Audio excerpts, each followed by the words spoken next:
Itu orang Prancis itu tidak benci Islam itu gara-gara Zainuddin Yazid Zidane itu. Zizou itu loh. Itu namanya Zainuddin Yazid. Yazid Zainuddin kena bahasa Prancis jadi Zinedine Zidane. Itu dulu imigran dari Aljazair itu dibenci sama orang Prancis. Tapi setelah yang membawa Prancis juara itu adalah seorang Zidane. Itu terus mereka agak benci Islam karena yang membawa kebanggaan Prancis juara dunia. Apalagi kalau nggak salah pas itu ada 3 pemain Muslim Prancis. Orang ngira orang Prancis tidak benci Islam kan nunggu toleransi beragama lewat buku-buku toleran. Ternyata enggak karena pemain bola coba. Kalau mau mengendaki sampai jurnal-jurnal di Prancis setelah juara dunia siapa bisa membenci orang Aljazair? Mereka harga kita, mereka martabat kita. Padahal dulu pandang sebelah. Ini yang sering lupa, para analis itu, saya ulang lagi, para analis itu, mbok ya ngregani pangeran. Saya itu sering ketemu para analis. Sering saya ingatkan, mbok ya kamu itu ngregani Allah. Allah itu punya hak untuk kreasi, punya hak untuk ngatur, punya hak untuk menentukan. Kita misalnya begini, kadang berpikir, orang neo khawarij tadi itu bisa nggak ekstrim kalau bacanya buku ini atau ngikuti pikirannya tokoh ini, itu kita. Tapi kalau Allah itu enggak.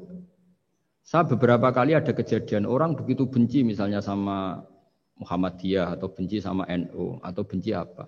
Itu marine mergo anaknya pacaran terus nikah. Mulane corong Jawa gedeng tapi nyanding. Itu dulu banyak kiai yang benci Muhammadiyah. Barang anaknya besanan ya baik-baik saja. Karena nanti cucunya jadi Muhammad NU. itu banyak ada 1-2 itu.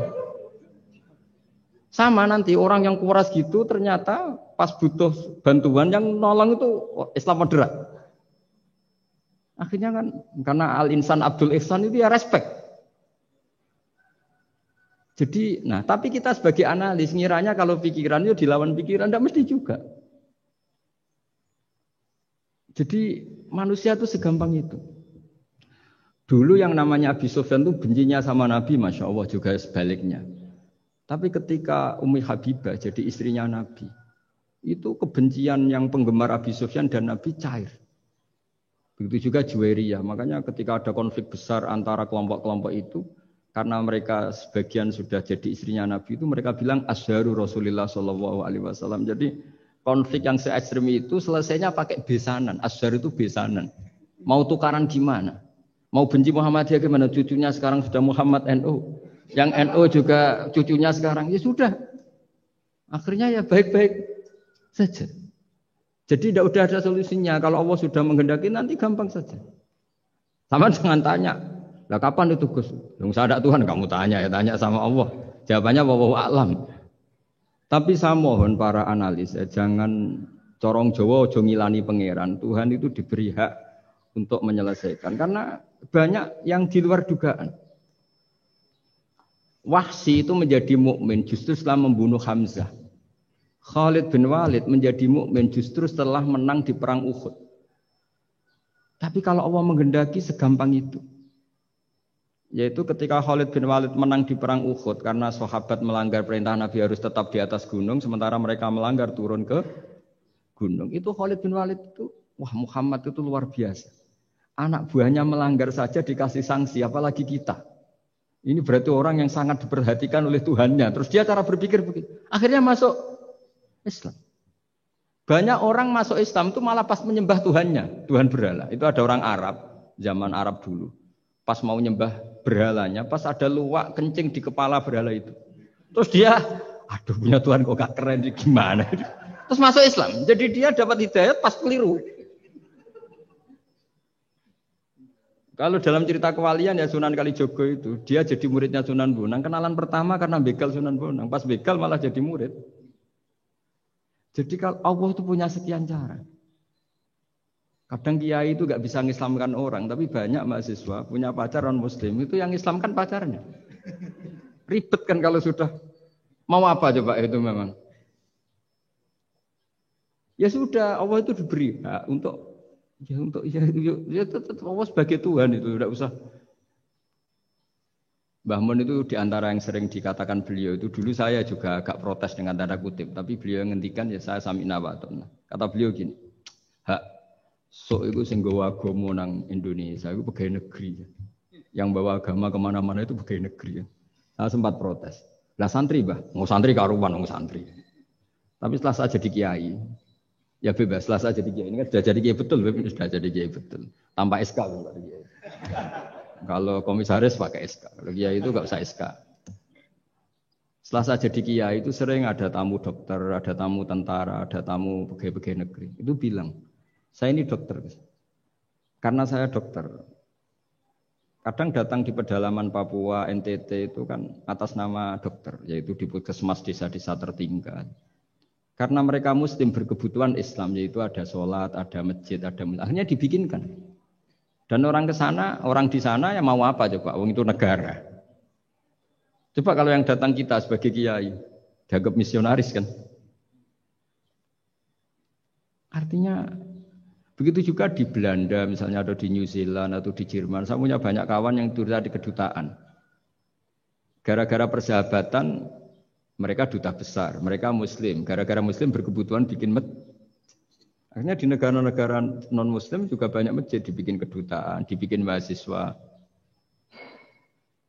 Nah, tapi kalau kita jadi analis, mungkin kita hanya agama ini diajarkan oleh ulama, dibawa oleh santri. Tapi tidak seperti itu. Nyatanya Allah dengan kehendaknya bisa saja menyalurkan agama ini lewat PNS, lewat macam-macam.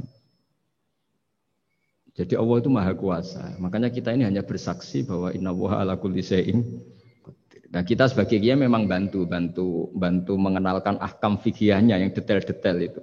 Tapi kalau menyebarkan Islam itu Allah punya cara.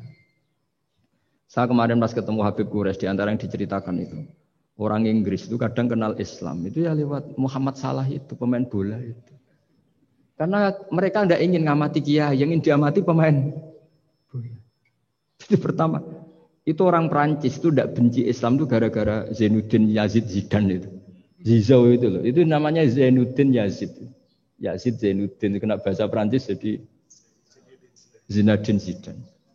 Itu dulu imigran dari Aljazair itu dibenci sama orang Prancis. Tapi setelah yang membawa Prancis juara itu adalah seorang Zidane. Itu terus mereka agak benci Islam karena yang membawa kebanggaan Prancis juara dunia. Apalagi kalau nggak salah pas itu ada 3 pemain Muslim Prancis. Orang ngira orang Prancis tidak benci Islam kan nunggu toleransi beragama lewat buku-buku toleransi. Ternyata enggak karena pemain bola aja Pak. Kalau mau mengendaki sampai jurnal-jurnal di Prancis setelah juara dunia siapa bisa membenci orang Aljazair? Mereka harga kita, mereka martabat kita. Padahal dulu pandang sebelah. Dulu itu orang di Inggris, pemain Inggris itu kalau mau sholat susah, mau puasa susah. Terus mereka ingin minta hak puasa kalau musim puasa. Tapi menjadi mudah di luar dugaan. Manchester City dibeli Sulaiman Al-Fahim. Ya sudah mau apa coba manajernya yang punya muslim. Nah, larang sholat tak pecat kan? Ya akhirnya ya malah ada masjid. Pelatihnya kalau ada yang puasa gitu, monggo dari akan mau apa coba. Segampang itu kalau Allah mengubah dunia. Makanya disebut ya muhawwilal ahwal hawil ahwalana ila ahsanil hal. Ya muqallibal qulub sabit qalbi ala dinik. Ya udah pokoknya semua itu ya kita ikhtiar tapi tetap yakin Allah yang punya cara. Dalam sejarah yang terkenal Islam masuk Indonesia itu tidak lewat ustaz, lewat pedagang. Versi ya sejarah yang terkenal meskipun banyak versi. Gara-gara ada pedagang mereka muslim mau tidak mau ya tetap berkehidupan muslim. Berhubung kehidupan Islam itu menarik, simpatik, akhirnya banyak yang menjadi Islam. Jadi ya sudah seperti itu. Ya saya kira demikian.